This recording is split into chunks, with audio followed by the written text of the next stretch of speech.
Hello, good afternoon. This is Myesha Marie coming to do our Bible reading today. I typically have been wanting to come on around 2 or a little after, but I have some busy stuff, some things to do. So I'm going to go ahead and read now. Again, we're reading from Matthew chapter 1, and I'm going to be reading from the New Living Translation. Let me get to it. I was looking at something else and didn't switch back. All right, so I hope you all are doing well. This is a record of the ancestors of Jesus the Messiah, a descendant of David and of Abraham. Abraham was the father of Isaac. Isaac was the father of Jacob. Jacob was the father of Judah and his brothers. Judah was the father of Perez and Zerah, whose mother was Tamar. Perez was the father of Hezron. Hezron was the father of Ram. Ram was the father of Amminadab. Amminadab was the father of Nahshon. Nahshon was the father of Salmon. Salmon was the father of Boaz, whose mother was Rahab. Boaz was the father of Obed, whose mother was Ruth. Obed was the father of Jesse. Jesse was the father of King David. David was the father of Solomon, whose mother was Bathsheba, the widow of Uriah. Solomon was the father of Rehoboam.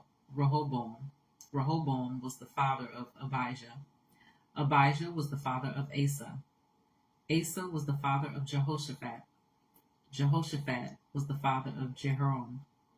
Jehoram was the father of Uzziah. Uzziah was the father of Jotham. Jotham was the father of Ahaz. Ahaz was the father of Hezekiah. Hezekiah was the father of Manasseh. Manasseh was the father of Amon. Amon was the father of Josiah. Josiah was the father of Jehoiakim and his brothers, born at the time of the exile to Babylon. After the Babylonian exile, Jehoiakim was the father of Shealtiel. Shealtiel was the father of Zerubbabel.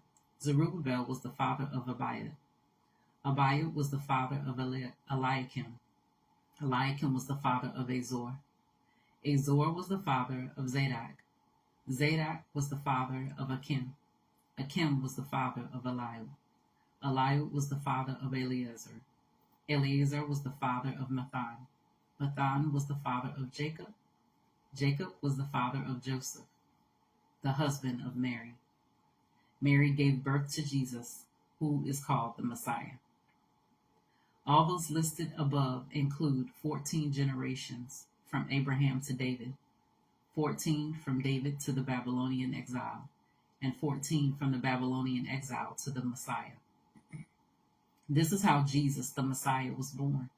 His mother, Mary, was engaged to be married to Joseph. But before the marriage took place, while she was still a virgin, she became pregnant through the power of the Holy Spirit. Joseph, to whom she was engaged, was a righteous man and did not want to disgrace her publicly. So he decided to break the engagement quietly. As he considered this, an angel of the Lord appeared to him in a dream. Joseph, son of David. The angel said, "Do not be afraid to take Mary as your wife, for the child within her was conceived by the Holy Spirit. And she will have a son, and you are to name him Jesus, for he will save his people from their sins." All of this occurred to fulfill the Lord's message through his prophet. "Look, the virgin will conceive a child. She will give birth to a son, and they will call him Emmanuel, which means God is with us." When Joseph woke up, he did as the angel of the Lord commanded and took Mary as his wife. But he did not have sexual relations with her until her son was born, and Joseph named him Jesus. And that was Matthew chapter 1, the New Living Translation. I pray that the word is a blessing to you, and we made it through all those names. And prayerfully, we'll be back tomorrow, probably around 2 p.m. Eastern Standard Time, to move on to chapter 2 of Matthew. I pray that you continue to draw close to the Lord, and as you draw close to him, he will draw close to you. know who he is, know his character, and learn his voice. You guys take care and God bless.